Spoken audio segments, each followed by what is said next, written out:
আসসালামু আলাইকুম দর্শক, আশা করি সবাই অনেক ভালো আছেন, সুস্থ আছেন, নিরাপদে আছেন। সবাইকে আমন্ত্রণ জানাচ্ছি বিজনেস 24 এর নিয়মিত স্বাস্থ্য ও পুষ্টি বিষয়ক আয়োজন পুষ্টি কথনে। আপনাদের সাথে আছি আমি পুষ্টিবিদ ফাহমিদা হাশিম।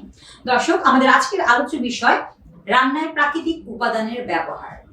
বাঙালির রান্না মানেই কিন্তু শুধু তেল মশলার ব্যবহার নয়, আমরা রান্নার স্বাদকে আরেকটু বাড়িয়ে তুলতে, গন্ধটা একটু বেটার করতে আমরা কিন্তু বিভিন্ন ধরনের স্বাদ বৃদ্ধিকারী আনুষঙ্গিক উপাদান কিন্তু আমরা ব্যবহার করে থাকি রান্নায়। তো সেই ক্ষেত্রে দেখা যায় আমরা কৃত্রিম উপাদান, বিশেষ করে যেগুলোকে ফুড অ্যাডিটিভস আমরা বলে থাকি, ফুড কালার, বিভিন্ন ফুড এসেন্স এবং স্টেবিলাইজার, বিভিন্ন ধরনের এই ধরনের কৃত্রিম উপাদান কিন্তু আমরা দিনের পর দিন রান্নায় ব্যবহার করে আসছি। এবং এই উপাদানগুলো ব্যবহারের কিন্তু যদি আমরা নির্দিষ্ট পরিমাণের থেকে একটু বেশি পরিমাণে ব্যবহার করি, সেটার কিন্তু এক ধরনের স্বাস্থ্য ঝুঁকি রয়েছে। তো সেই ক্ষেত্রে রান্নার ক্ষেত্রে আমরা কৃত্রিম উপাদানের ব্যবহার কমিয়ে কিভাবে প্রাকৃতিক উপাদানের ব্যবহারটা একটু বাড়িয়ে তুলতে পারি, সেই বিষয়গুলো নিয়ে আজকে আমরা কথা বলবো।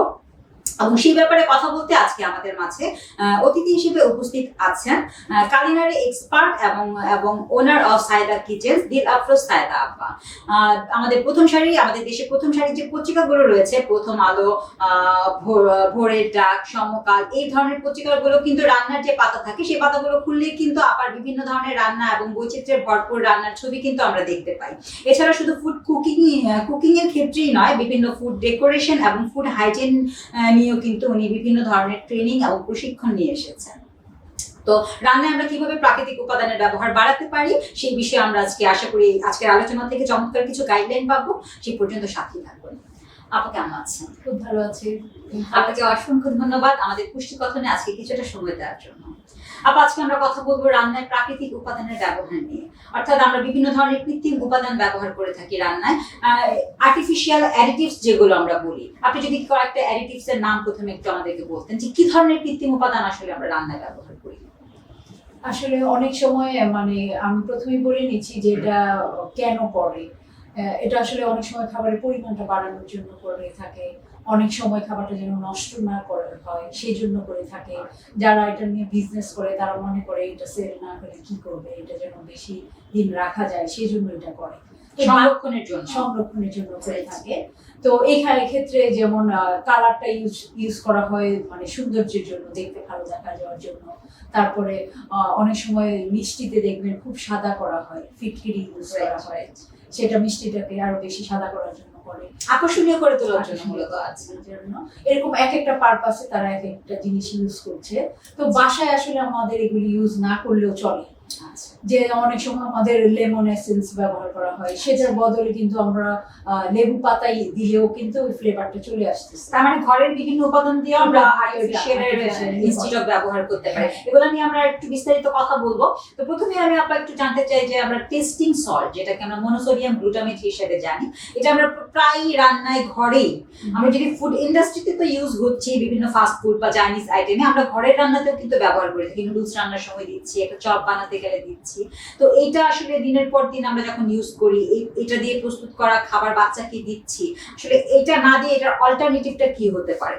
টেস্টিং সল্ট যে স্বাদটা আমার খাবারে দিচ্ছি, সেই স্বাদটা কি ধরনের ঘরোয়া উপাদান থেকে? আসলে এটা দিনের পর দিন খাওয়া উচিত না। যদি একান্তই দিতে হয় স্বাদের জন্য, সেটা আসলে সাথে সাথে রান্না করে খেয়ে ফেলা উচিত। এবং এটা রান্না করা খাবারটা রিহিট করা উচিত না। আচ্ছা, এটা গেল ইউজ করলে কি করবে। আর সবসময় তো এটা করা উচিত না। এটার বদলে কিন্তু এখন বিফ স্টক, তারপর চিকেন পাউডার, এই উপাদানগুলি দিচ্ছে। চিকেন পাউডার, বিফ স্টক, হ্যাঁ, এই জিনিসগুলো দিচ্ছে এখন, যেন স্বাদটা মানে কম না হয়। টেস্টিং সল্ট তো মেনলি স্বাদের জন্য দিচ্ছে, তো এই বিকল্প হিসাবে এই জিনিসগুলো এখন ব্যবহার করছে সবাই। সো ঘরে আমরা স্টক বা এই টাইপের উপাদান দিলে টেস্টিং সল্টের বিকল্পটা আমরা পেতে পারি। দর্শক, আমরা যারা রেগুলার নিয়মিত যারা বাসায় রান্না করে থাকেন বা বাচ্চাদের জন্য বিভিন্ন ধরনের খাবার প্রস্তুত করে থাকেন, তারা যারা রেগুলার টেস্টিং সল্ট ব্যবহার করেন, আবার সুন্দর করে বললো, আমরা বিকল্প হিসেবে কিন্তু এই উপাদানগুলো ব্যবহার করতে পারি। কারণ দেখা যায় টেস্টিং সল্ট দিনের পর দিন ব্যবহার করার ফলে কিন্তু যাদের অ্যাজমার সমস্যা আছে, অ্যাজমার সমস্যাটা বেড়ে যায়, খাবারের রুচি অনেকটা কমে যায়, র্যাপিড পালপিটেশন আমরা যেটা বলি, দ্রুত হার্টবিট হওয়া এবং হার্টের বিভিন্ন সমস্যা দেখা দেওয়া, এবং আরেকটা জিনিস খুব যেটা নিয়ে বর্তমানে বলা হয়ে থাকে, সেটা হচ্ছে স্লিপলেস নাইট। হ্যাঁ, ঘুমের পরিমাণ কিন্তু দিনের পর দিন টেস্টিং সল্ট ব্যবহার সমৃদ্ধ খাবার খেলে কিন্তু ঘুমের পরিমাণটা কমে যায় এবং ইনসমনিয়া যেটা বলি সেটা বেড়ে যায়। তো আমরা চেষ্টা করব টেস্টিং সল্টের পরিমাণটা যেন খাবারে একটু কম ব্যবহার করি। আবার বিভিন্ন খাবারে আমরা ফুড কালার ইউজ করে থাকি। ফুড কালারটা আসলে কোন ধরনের আইটেমে দেওয়া হয়? বেকিং আইটেম আর পুডিং বা ডেজার্ট আইটেম, কোন ধরনের খাবারে ফুড কালার গুলো বেশি ব্যবহৃত হয়? আসলে এখন সব ধরনের খাবারে কিন্তু ফুড কালার দিচ্ছে, হয়তো আমরা বুঝতে পারি না। যেমন বেকিং আইটেমে তো কেক পেস্ট্রিতে তো দিচ্ছেই, সেটা ক্রিমে মিশিয়ে দিচ্ছে। এছাড়াও কিন্তু ওই যে রোস্ট করা হচ্ছে, কাবাব করা হচ্ছে, এটাও কিন্তু ম্যারিনেট করার আগে একটা কালার দিয়ে দিচ্ছে তারা, আচ্ছা, যেন এটা দেখতে ভালো আর একটা লুক্রেটিভ যেন দেখায়। হ্যাঁ, আচ্ছা, সেটা করা যায়। ওই যে এগুলি হয়তো আমরা দেখলে বুঝতে পারি না যে এখানে কালার দেওয়া কিনা, শুধু হয়তো কেক পেস্ট্রিতে সেটা বোঝা যায়। বুঝা যায়। আর আবার ঘরে যেগুলো তৈরি করছি আমরা, সেক্ষেত্রে আমরা কি কি খাবারে আমরা ফুড কালার ইউজ করি? আমাদের ক্ষেত্রে যেমন জর্দা রান্না করছি, জর্দা বলতে আমরা কমলা রঙের একটা বুঝি, সেখানে এটা দিতেই হয়। এইখানে এটা দিচ্ছি, তো ঘরে তুলনামূলকভাবে আমরা কমই দিয়ে থাকি বাসার খাবারে। তারপরে আপনার বেকিং আইটেম গুলিতে তো দিচ্ছি, কেক, ডেজার্ট, পুডিং, ডেজার্ট এগুলো ইউজ করে থাকি। তো আমরা সবসময় দেখা যায় যে হেলথের ব্যাপারটা যখন আসে, হেলথ ইস্যুতে আসি, তখন কিন্তু আমরা সবসময় বলি যে এই যে আর্টিফিশিয়াল কালারটা আমরা ব্যবহার করছি, এই কালারটা না দিয়ে কিন্তু গাজরের থেকে আমরা একটা কমলা রং পাই, স্পিনাচ, গ্রিন ডার্ক স্পিনাচ থেকে কিন্তু আমরা গ্রিন কালারটা নিতে পারি, এবং খুব সুন্দর একটা সবজি প্রতিটা কালারই বিটরুট আছে, বিটরুটের যে কালারটা, এই কালারগুলো আমরা ব্যবহার করার কথা বলি, কিন্তু এটার যে প্রপার এক্সিকিউশনটা, আমরা কোন খাবারে আসলে বিটরুটের রসটা ব্যবহার করতে পারি, বা কোন খাবারে গাজরের রস দিয়ে কোন খাবারটা তৈরি করতে পারি, বা পালং শাকের রস কোন খাবারে ব্যবহার করতে পারি, এক্সিকিউশনটা যদি দর্শকদের একটু সহজভাবে বলেন। হ্যাঁ, যেমন ঝাল আইটেমের ক্ষেত্রে আমরা পালং শাকটা বেছে নিতে পারি, পালং শাক থেকে একটু গ্রিন কালার পাচ্ছি। তারপরে এখন কিন্তু গ্রিন টির পাউডার পাওয়া যাচ্ছে, মাচা পাউডার, এটা দিয়েও কিন্তু গ্রিন কালারটা পাচ্ছি। আচ্ছা, তারপরে আমরা বিটরুট, এটা সেম আবার মাচা পাউডার যেটা কথা বললেন, এটা কি সেম গ্রিন কালারটা দেয় ফুডে? হ্যাঁ, গ্রিন কালারটা দিচ্ছে। তারপরে এবং মাচা কিন্তু খুবই নিউট্রিশাস একটা উপাদান। হ্যাঁ, তারপরে আপনার গাজর, কমলা রংটা গাজর পেস্ট থেকে নিয়ে নিতে পারছি। তারপরে হলুদ রং যদি কোথাও যাওয়ার প্রয়োজন হয়, সেক্ষেত্রে আমরা হলুদই ইউজ করতে পারি ঝাল আইটেমে। আর মিষ্টি আইটেমে আমরা জাফরান ইউজ করতে পারি। জাফরান থেকে কিন্তু একটা ন্যাচারাল একটা ইয়েলো কালার আসে, যেটা খুবই সুন্দর এবং সাথে ফ্লেভারটাও পাচ্ছি। তো এটা কালারের চেয়ে অবশ্যই অনেক ভালো। আরো অনেক মানে কালারফুল, প্রতিটা কালারই কিন্তু ন্যাচারাল সবজি বা ফলের থেকে পেয়ে যাচ্ছে। সবজি ফলের থেকে আমরা কালার গুলো, হ্যাঁ, যেমন সবজির থেকে আমরা ঝাল আইটেমে ইউজ করতে পারি। যেমন পালং শাকটা তো আমরা মিষ্টি জিনিসে ভালো লাগবে না, যে গাজর, বিট, এটা আমরা মিষ্টি আইটেম। সেই ক্ষেত্রে আমি যদি পালং শাক থেকে রংটা নিলাম বা গাজর থেকে রংটা নিলাম, এই রংটা কি যখন আমি নিচ্ছি তখনই আমাকে মানে ইনস্ট্যান্ট ইউজ করে ফেলা উচিত, আর আমি প্রিজার্ভ করতে পারি বা সংরক্ষণ করতে পারি? সংরক্ষণ করলে অনেক সময় কালারটা নষ্ট হয়ে যায়। আমার মনে হয় অনেক প্রিজারভেটিভের ব্যাপারও চলে আসে। হ্যাঁ, সাথে সাথে দেওয়াই ভালো। যে খাবারটা আমি যখন প্রস্তুত করছি তখন সাথে সাথে দেওয়াই ভালো। যেটা অনেক সময় রসটা দেওয়া যায়, অনেক সময় পেস্ট করে দেওয়া যায়। আচ্ছা দর্শক, আমরা যাদের ঘরে বেবি আছে এবং যেসব বাচ্চারা সবসময় বাইরের রং দেয়া আমরা যেসব খাবার দেখতে পাই, জুস, বিশেষ করে ফ্রুট জুসে একটা কালার থাকে, আইসক্রিম, ক্যান্ডি, বিভিন্ন কালার দেয়া এসব খাবার যখন বাচ্চারা দিনের পর দিন নিয়মিত খেতে থাকে, এই ফুড কালার থেকে কিন্তু বাচ্চারা হাইপার অ্যাক্টিভিটি কাজ করে এবং বিভিন্ন অ্যালার্জির সমস্যা দেখা দিতে পারে। তো সেই ক্ষেত্রে আপা খুব সুন্দরভাবে বলে দিল যে সবজি এবং ফলের রংগুলোকে আমরা কিভাবে ব্যবহার করতে পারি।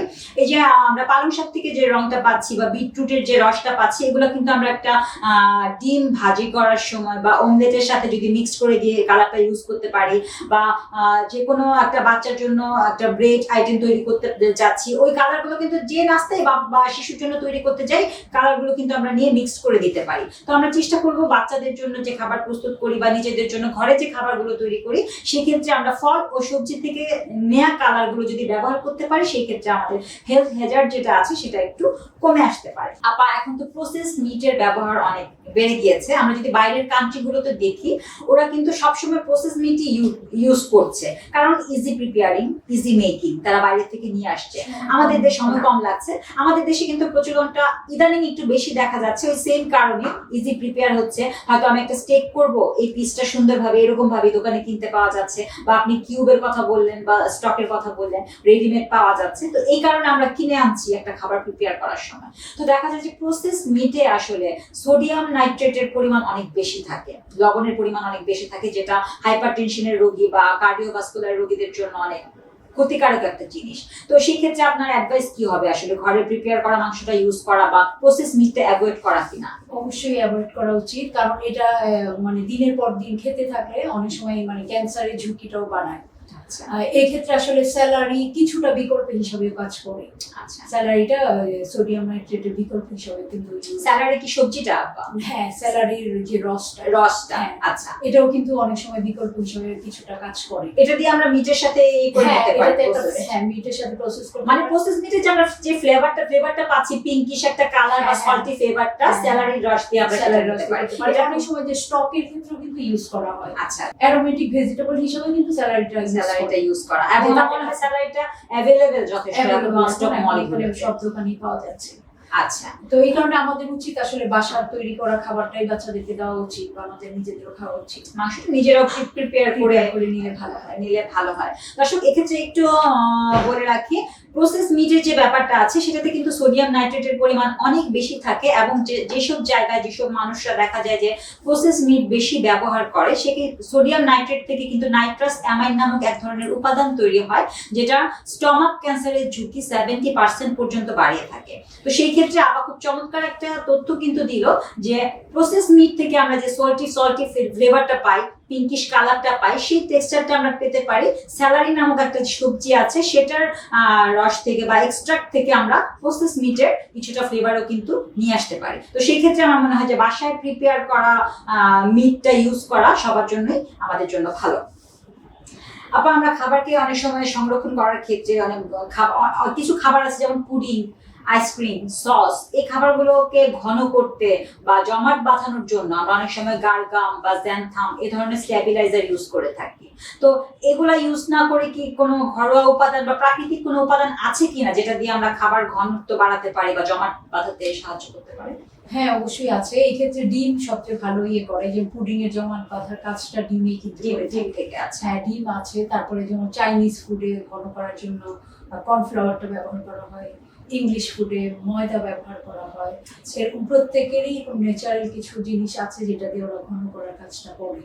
আচ্ছা, সেক্ষেত্রে ডিমটা একটা মানে সবকিছুতে ইউজ করা। তারপরে আগে আমাদের অ্যারারুট ইউজ করা হতো, এটাও কিন্তু এই কর্নফ্লাওয়ারের কাজটাই করছে, ঘন করার কাজটাই করছে। অ্যারারুটটা আসলে আমাদের দেশে অনেক প্রচলিত, সবাই ব্যবহার করে। আগে কিন্তু আমাদের মা মানে দাদি নানিরা কিন্তু অ্যারারুটটাই ইউজ করতো ম্যাক্সিমাম ইয়েতে।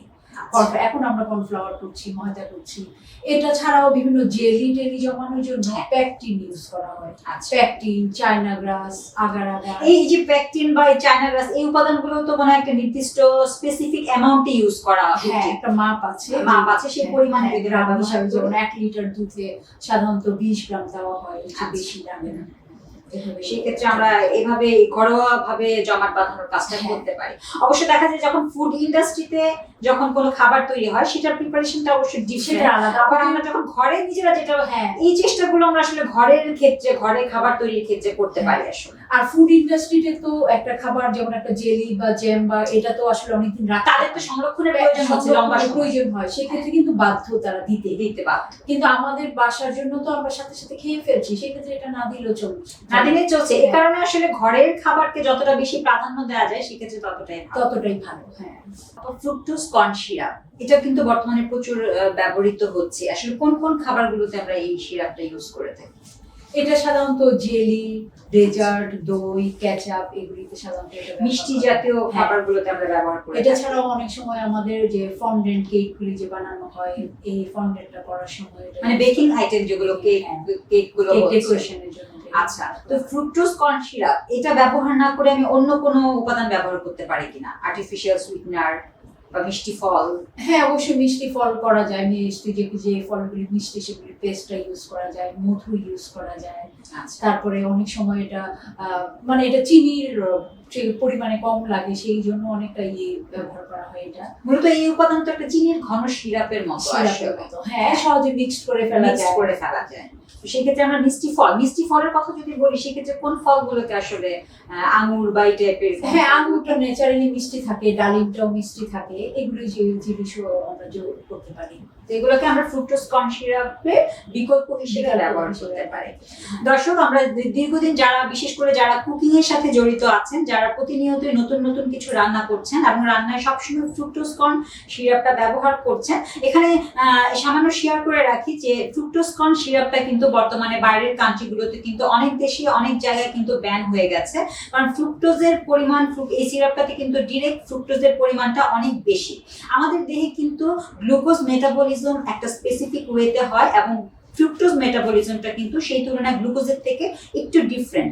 এই জন্য যত খাবারে যত বেশি ফ্রুক্টোজ কর্ন সিরাপ আমরা ব্যবহার করি, এতে কিন্তু আমাদের ওজন বেড়ে যাওয়ার সম্ভাবনা থাকে এবং বিভিন্ন ডাইজেস্টিভ ইস্যু, হজমজনিত সমস্যা দেখা দেয়, এবং বিশেষ করে যাদের টাইপ 2 ডায়াবেটিস আছে তাদের ক্ষেত্রে কিন্তু ইনসুলিন সেন্সিটিভিটিটা অনেক কমিয়ে দেয়। সো যাদের পরিবারে ডায়াবেটিস রোগী আছে, যারা খাবারে বিভিন্ন প্রতিনিয়ত একটু বেশি পরিমাণে ফ্রুক্টোজ কর্ন সিরাপ ব্যবহার করছেন, তারা আপা যেভাবে বললো এটার বিকল্প হিসেবে কিন্তু মিষ্টি ফল, আঙুর বা ডালিম, এই ফলগুলো ব্যবহার করতে পারেন। আপা, আমরা কথা বলছিলাম ফ্রুক্টোজ কর্ন সিরাপ নিয়ে। তো মিষ্টি জাতীয় খাবার তো আমরা অনেকেই ডেজার্ট আইটেম করে থাকি, পুডিং বা মিষ্টি অনেক ধরনের। এখন প্রচুর মানুষ কিন্তু ঘরে ঘরে নিজেরা মিষ্টিও তৈরি করে। হ্যাঁ, তো আমাদের অনেক সময় সুগারের সাবস্টিটিউটটা প্রয়োজন হয়। সুগার সাবস্টিটিউট হিসেবে আমরা কি কি উপাদান ইউজ করতে পারি? চিনির বিকল্প সেক্ষেত্রে আসলে আমরা যে ডায়ামেট ইউজ করে অনেকেই, সেটা করা যায়। তবে সেই ক্ষেত্রে ঘন শিরার কাজটা হয়তো হবে না, কিছুটা লাইট হবে মিষ্টি। এটা ছাড়াও ন্যাচারাল যে জিনিসের মাঝে মধুটা ইউজ করা যায়, মধু, তারপরে আপনার যষ্টি মধুটাও কিন্তু অনেক কাজেই আমাদের লাগে। অনেকেই মধু এবং যষ্টি মধু, এই দুটাকে আমরা কেন এটাকে যষ্টি মধু বলছি আর মধু, এটা আসলে আলাদা জিনিস। দর্শকদেরকে যদি একটু ক্লিয়ার করে বলেন। আচ্ছা, মধুটা হচ্ছে যে ফলের থেকে করা হয়, ফুলের থেকে বের করা হয়, সেটা এক টাইপের। আর যষ্টি মধুটা অনেকটা গাছের গোড়ার মতো, শিকড় টাইপের। আচ্ছা, এটা যে হলুদের কাঁচা শুকনো হলুদ যেরকম দেখতে এরকম থাকে, দারচিনির মতো দেখতে। আচ্ছা, কিন্তু এটা যে শুকনা মানে গাছের গোড়া শিকড় রুট থেকে আমরা এটা পাচ্ছি। আর ওই মধুটা যেটা আমরা বলছি স্পেসিফিক ভাবে, ওটা লিকুইড ফর্মে পাওয়া যায়। এই দুটার স্বাদটা কি, মানে কি ধরনের? হ্যাঁ, মধুটা যেমন একটা লিকুইড, যে সুগার সিরাপ যে টাইপের থাকে সেই টাইপের আমরা সাথে সাথে মিক্সড করে ফেলতে পারছি। এটা জাল দিয়ে মিক্সড করতে হয় যষ্টি মধু। অনেকে আমরা চাতে চিনি খাই না, তারা অনেকে চিনি ছাড়া খেতে পারি না, তারা কিন্তু ইজিলি এটা জাল দিয়ে চা খেতে পারে। এটা গলার জন্য কিন্তু ভালো। এটা টেস্টটা কি মিষ্টি মধুর মতো? হ্যাঁ, এটা আমরা চাতে যেমন পানিটা জাল দেই তখন এটা দিয়ে দিলেই হয়, তখন কিন্তু চাতে আর বাড়তি চিনি দেওয়ার প্রয়োজন হয় না। মানে আমি যখন চিনি না দিয়ে একটা আর্টিফিশিয়াল সুগার ইউজ করছি, তখন আর্টিফিশিয়াল সুগারটা যে কাজটা করছে এই যষ্টি মধু সেম কাজ করবে, তবে এটা মিশানোর জন্য জাল দিয়ে মিক্সড করতে হবে। যে সরাসরি এটা মধুটা যেমন সরাসরি মিক্স করা যাচ্ছে, এটা করা যাবে জাল দিয়ে। সেই পানিটা আমরা ইউজ, হ্যাঁ, সেই পানিটা যেমন চার সময় তো আমরা পানিটা জাল দিচ্ছি, তখন যদি প্রথমেই আমি যষ্টি মধুটা দিয়ে দেই তখন কিন্তু এমনি পানিটা মিষ্টি হয়ে যাচ্ছে। হ্যাঁ, ইজিলি তারা যারা মানে চিনি খেতে চায় না, তারা এটা ইজিলি খেতে পারে। এবং এটা খুব ভালো একটা অল্টারনেটিভ। এটা কিন্তু অনেক হার্বাল বেনিফিট যেগুলো রয়েছে এটাও রয়েছে। তো যারা আসলে ডায়াবেটিক পেশেন্ট, তারপর আরেকটা জিনিস বলা হয় নাই, সেটা হচ্ছে যে খেজুরের পেস্টও কিন্তু মানে অল্টারনেটিভ হিসেবে ব্যবহার করা যায়। খেজুরটাকে আমরা পেস্ট ফর্মে ব্যবহার করতে পারি। এটা খুব সুন্দর একটা তথ্য। খেজুরটাকে আমরা পেস্ট ফর্মে ব্যবহার করতে পারি, যষ্টি মধুটা ইউজ করতে পারি। এগুলো এক একটা মিশানোর ওয়ে এক এক রকম। এটা পেস্ট হিসাবে হলে আমি খেজুরেরটা নিব, সরাসরি মিক্স করতে হলে মধু নিতে পারি। আর যে কোন খাবারে আমার কোনটা দিতে হবে তখন আমাকে ওইভাবে বেছে নিতে হবে। আপনারা দেখা যায় যে আমরা রান্নার ক্ষেত্রে অনেক সময় বেকিং সোডা ইউজ করি, অনেক সময় চটপটির একটা মটর সিদ্ধ করতে গেলেও কিন্তু আমরা বেকিং সোডাটা দিয়ে দিচ্ছি। কিন্তু এই বেকিং সোডাটা ব্যবহার করার ফলে কিন্তু এটা নিয়ে অনেক আমাদের ওয়াটার সলিউবল ভিটামিন, যেগুলো ভিটামিন সি এবং বি কমপ্লেক্স, এই ভিটামিন গুলোকে কিন্তু নষ্ট করে ফেলে। তো বেকিং সোডাটা যে কাজ করছে, দ্রুত হয়তো বয়েল হতে সে হেল্প করছে, ফোলানোর কাজটা করছে, এটা আমরা অল্টারনেটিভ কোন জিনিসটা ইউজ করলে হতে পারে? এটা ডিম দিয়ে অনেকটা কাজ হবে। আবার ডিমটা কিভাবে?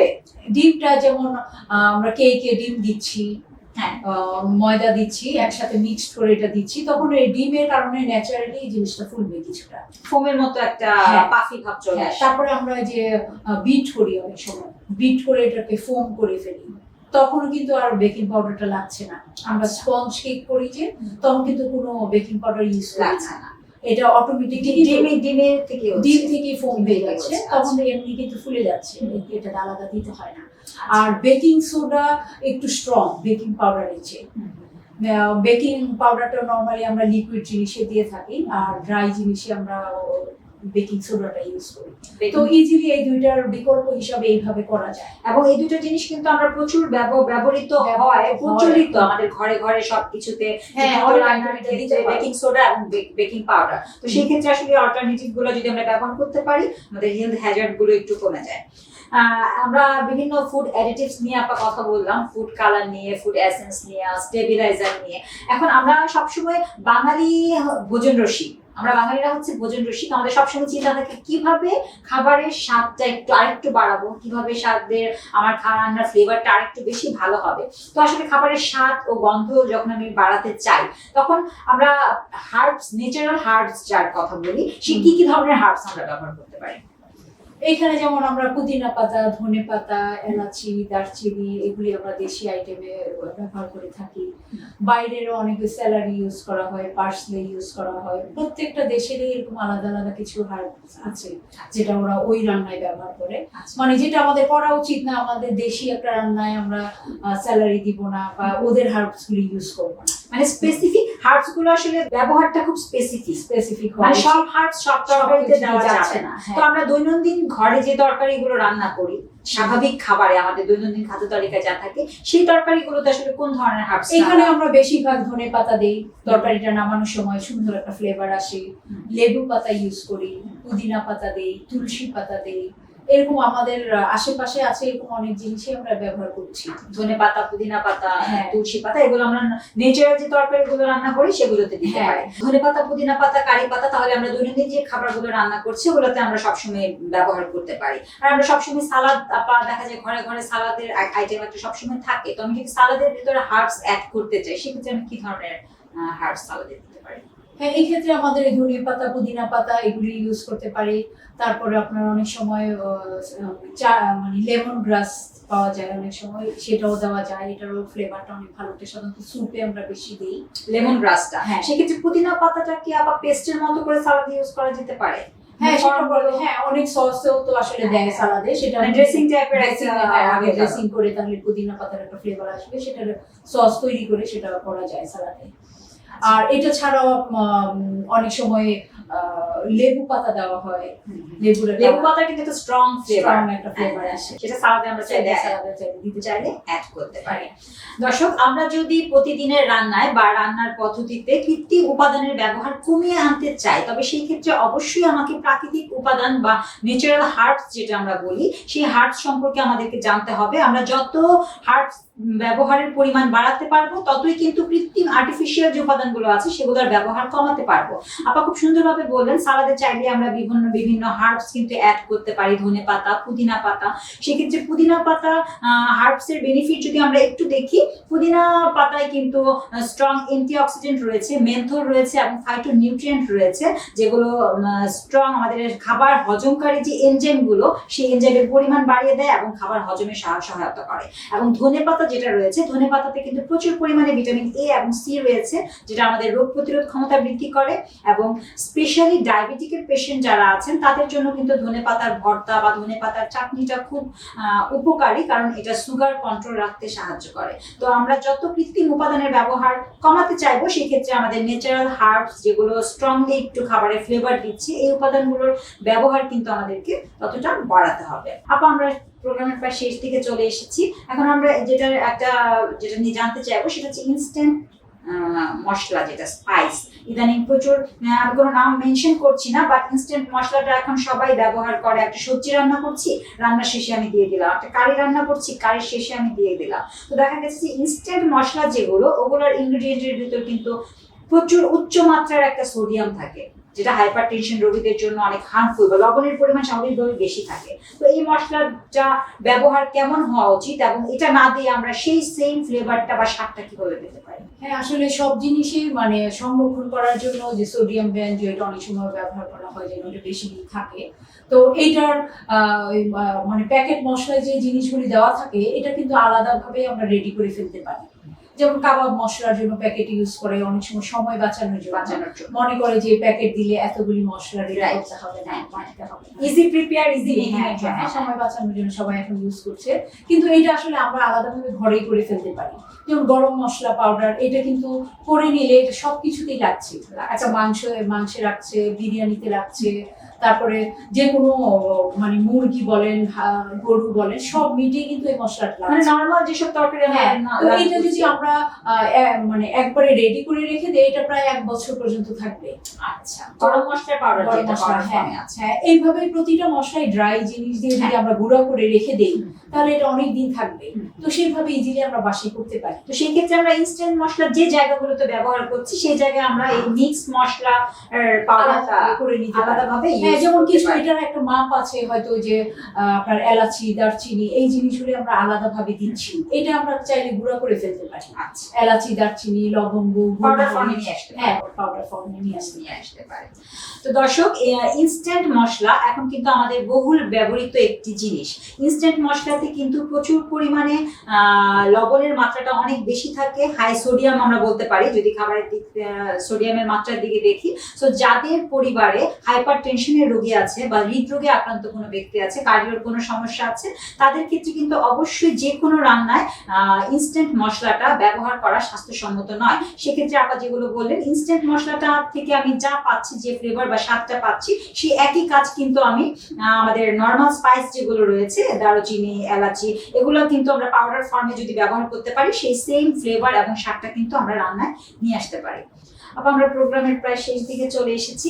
এখন যারা কিছু গ্রুপ আছে যারা রেগুলার নিয়মিত খাবারে এই কৃত্রিম উপাদান, আমরা এতক্ষণ যে জিনিসগুলো নিয়ে আলোচনা করলাম, আসলে ফুড কালার, ফুড এসেন্স বা স্টেবিলাইজার, এখন অনেকেই বিজনেস করে, হোম বিজনেস, একটা যথেষ্ট ভালো পরিমাণের খাবার তারা ঘরে প্রিপেয়ার করে রাখছে। তো এই জিনিসগুলো তাদের ব্যবহার করতে হচ্ছে। তো যারা নিয়মিত এই জিনিসগুলো অধিক পরিমাণে ব্যবহার করছে তাদের উদ্দেশ্যে কিছু বলে আমরা আজকের পর্ব এখানে শেষ করব। আসলে এখন কিন্তু অনেক যে হোম শেফ যারা এরকম কাজ করছে, বিভিন্ন ফুড সাপ্লাই দিচ্ছে, তারাও কিন্তু এই জিনিসগুলো প্রিপেয়ার করে দিচ্ছে।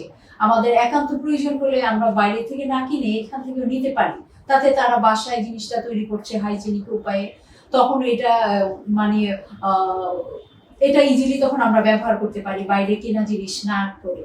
তাই আমরা চেষ্টা করব নিজেরা যেন নিজেদের খাবারটা বাসায় তৈরি করতে পারি, বাইরের খাবারের উপরে নির্ভরশীলতা কমিয়ে ফেলতে হবে। আপনাকে অসংখ্য ধন্যবাদ আজকে চমৎকার কিছু তথ্য দেওয়ার জন্য।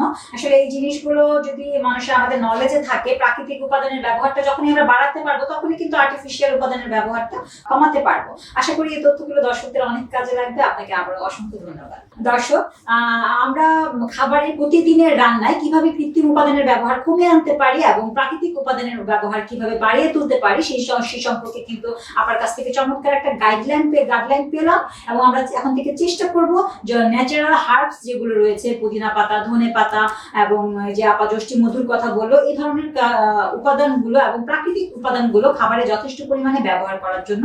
তাহলে কিন্তু কৃত্রিম উপাদান ব্যবহারের যে হেলথ হ্যাজার্ড গুলো রয়েছে, সেই হ্যাজার্ড গুলো আমরা কিছুটা হলেও অ্যাভয়েড করতে পারবো। তো দর্শক, এরকম স্বাস্থ্য ও পুষ্টি বিষয়ক বিভিন্ন নতুন নতুন আপডেট পেতে বিজনেস 24 এর সাথেই থাকুন। আজকের মতো এখানেই বিদায় নিচ্ছি। সুস্থ থাকুন, নিরাপদে থাকুন। আল্লাহ হাফেজ।